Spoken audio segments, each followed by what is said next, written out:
We're going to win with every single facet. We're going to win so much, you may even get tired of winning. And you'll say, please, please, it's too much winning. We can't take it anymore. Mr. President, it's too much. And I'll say, no, it isn't. We have to keep winning. We have to win more. We're going to win more. The prophecy has come true. I didn't know what to make of that when I first heard it. He's got to be really, really confident he's delivering. It's been an amazing couple of days, an amazing couple of months. Just this weekend, we have a China deal, a very significant one. It is awesome. We have a stock market that is surging. People got very panicky there for a while. We're doing great. We have the last American hostage coming home.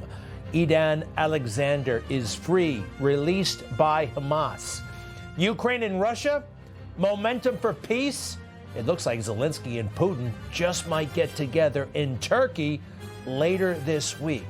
Did you hear about this radical and awesome plan to lower the price of drugs in America? I had no idea we were being ripped off the way we're being ripped off.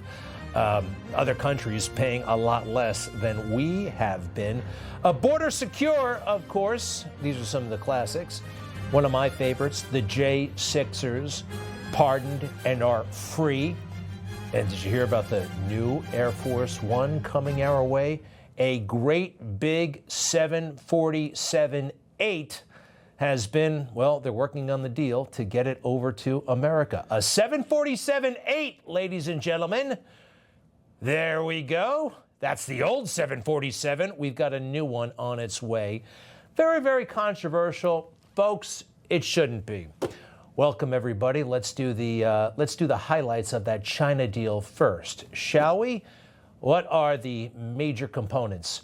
Well, a 90-day truce. Go ahead and put that fact sheet up if you got it.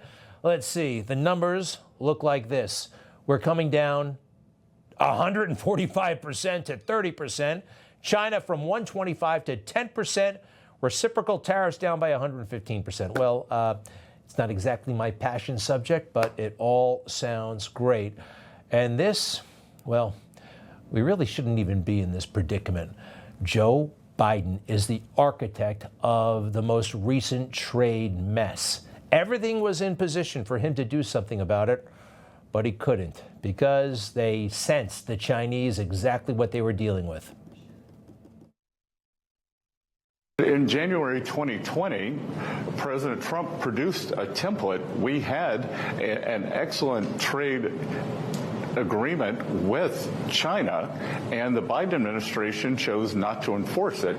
The Chinese delegation basically told us that once President Biden came into office, they just ignored their obligations. So, we all already have a large framework. They ignored the obligations because Biden was weak and compromised. Totally. It was a national joke in China, and finally it's one in America. Does anybody remember when we just allowed that balloon to fly clear across America and no questions asked by the Biden administration? The Pentagon briefing reporters just before we came on the air, saying they are now tracking a suspected Chinese spy balloon hovering over the northern U.S. The U.S. tracking a suspected Chinese spy balloon flying over the United States. This is a picture of the balloon, and that balloon is the size of 3 buses. It was spotted over Montana, home to nuclear missile facilities. Officials say they're tracking the balloon, but have chosen not to shoot it down because it could hurt people on the ground. You pop a balloon, it's going to hurt somebody on the ground. No, it's not. It might hurt Joe's relationship with China and might put him in a further compromised position. Joe and Hunter and President Xi all hanging out. We didn't see these pictures until after Joe Biden left the race. That's a pretty significant component. We already knew that when he was vice president, he brought Hunter over there, showed all of China getting off of Air Force Two. We believe this is why Joe could not shoot down that balloon. We believe this is why Joe could not fight for America to get a better trade situation. When he would brag about how close he was to President Xi, who was advantaged by that? I actually think it was President Xi. I've spent more time with Xi Jinping in China than any world leader has. When I was vice president all the way through to now, over 78 hours with him alone, 9 of those hours on the phone and the others in person, traveling 17,000 miles with him around the world. I spent more time with Xi Jinping than any other head of state. And I'd always be, when I traveled with him 17,000 miles, spent 78 hours with him, they tell me. I spent more time with Xi Jinping than any world leader has. Over 76 hours, we traveled 17,000 miles in China and the United States together. Such a weird thing to brag about, but let's take him at his word. President Xi was figuring out Joe Biden. Even in this picture right here, Joe seems to be kind of tending to his boss somehow, right? That's when they met in San Francisco, 2 years ago? I don't think America came out ahead from all that time Joe Biden spent. What was he doing? Not our business, Biden business. Anyway, that's all a distant memory, and so is this. President Trump in trouble. Gosh, every now and then I think of what they put him through. This time last year, he was in the middle of defending. He was fighting for his freedom. And now he's getting on Air Force One, heading to the Middle East. And I am told that this trip to the Middle East is going to yield some amazing surprises. Mark Halperin calls them deliverables, things that are already kind of in place, and it will shock the world when they're announced. And shocking stuff is kind of happening every day. Real quick, the itinerary on his schedule. Let's see, lands in Saudi Arabia. He's there now. Next, please. Tomorrow it's the Gulf Summit in Qatar. And then the next day, all in Qatar. And then after that, the United Arab Emirates. And I'm not sure if he's stopping in Turkey or Europe on the way home. Every step of the way, though, he'll be flying in Air Force One. Air Force One that could be replaced pretty soon. Just like Kanye recommended, Kanye West, yes, in the Oval Office, actually. The I-Plane 1. It's a hydrogen-powered airplane, and this is what our president should be flying in. Look at this jerk. Let's get rid of Air Force One. Can we get rid of Air Force One? No? You don't like that? Well, this is our president. He has to be the freshest, the flyest planes. It's true. And right now, the United States does not have the freshest, flyest plane. Air Force One is old and broken down. Well, it's very well maintained. You heard about this, right? Qatar is offering us, America, a great big jumbo jet. Actually, the latest and greatest version, a 747-8. And the plan is, once the legalities and all the I's and T's and all that stuff, this will serve as the new Air Force One. And apparently it's free, and President Trump's going to take it, and I think that's a great idea. There was an old golfer named Sam Snead. Did you ever hear him? He won 82 tournaments. He was a great golfer. And he had a motto: when they give you a putt, you say, thank you very much. You pick up your ball and you walk to the next hole. A lot of people are stupid. They say, no, I insist on putting it. And then they putt it and they miss it. And their partner gets angry at them. You know what? Remember that, Sam Snead. When they give you a putt, you pick it up and you walk to the next hole and you say, thank you very much. All right, Sam Snead. We looked him up and he said words to that effect. A famous golfer: keep close count of your nickels and dimes, stay away from whiskey, and never concede a putt. Sam Snead, words to live by. All right, so we're going to take this beautiful, state-of-the-art, very new airplane, because Air Force One, there's a lot of propaganda kind of around Air Force One. It's not all that. It carries no weapons, yet it's the most powerful aircraft in the world. This 747-200B grew into a flying machine of unparalleled capability. Boeing also added some equipment normally reserved for combat planes,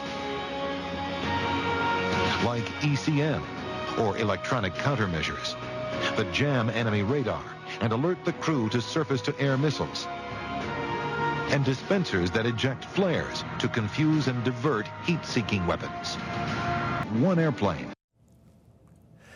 Okay, it ends right there. It's too old. It's too old.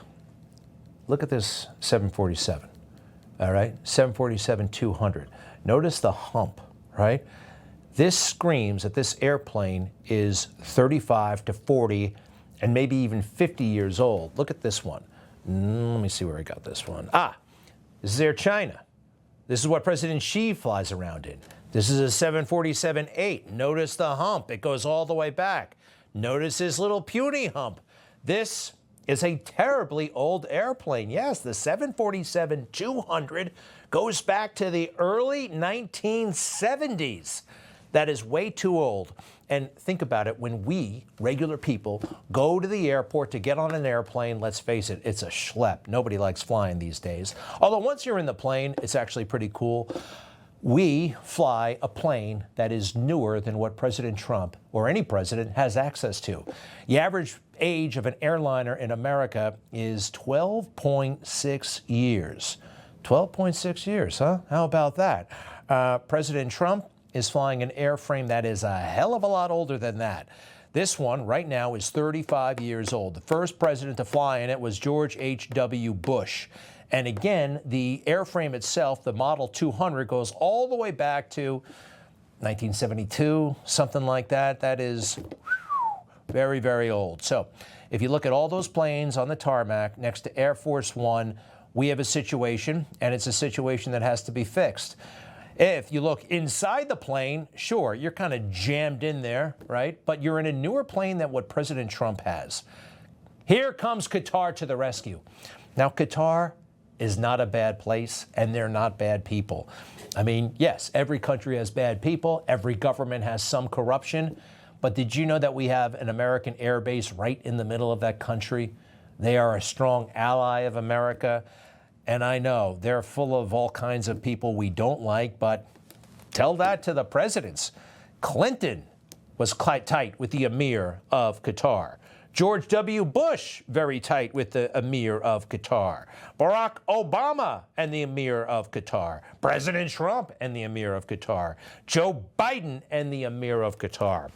If they want to give us a new jet, I say fantastic. Look, we're already kind of totally in bed with them with the air base and the rest of the military alliance. May I see the new jet again, if you don't mind? It is a 747-8. We'll have to modify it and obviously give it a paint job. I do know some of my conservative friends are very uncomfortable with this, but you know what? We don't know anything about buying or selling airplanes. We don't. I've never traded one in. Have you? Nobody has. 4 people in the country know what this is like, and President Trump is one of them. The guy's been wheeling and dealing in the airplane business off and on since 1982. He knows what he's talking about. So this new jet, once we get it, and it looks like the Department of Defense will take possession of it, the brand new jet, it's going to ultimately go to the library. There's going to be a Trump library. You know, the Reagan library, nobody raised a fuss about his taking possession of Air Force One, little dinky 707, actually. It is a great deal for America. This kind of stuff happens, and I think it's great. And, well, I guess we'll stay tuned. I hear there's going to be a congressional inquiry, and some people are perturbed. They really should just let this one go. We need a new airplane. And Boeing, by the way, has blown it in big ways and small. Information. Truth is freedom. Is Newsmax. It's real news for real people.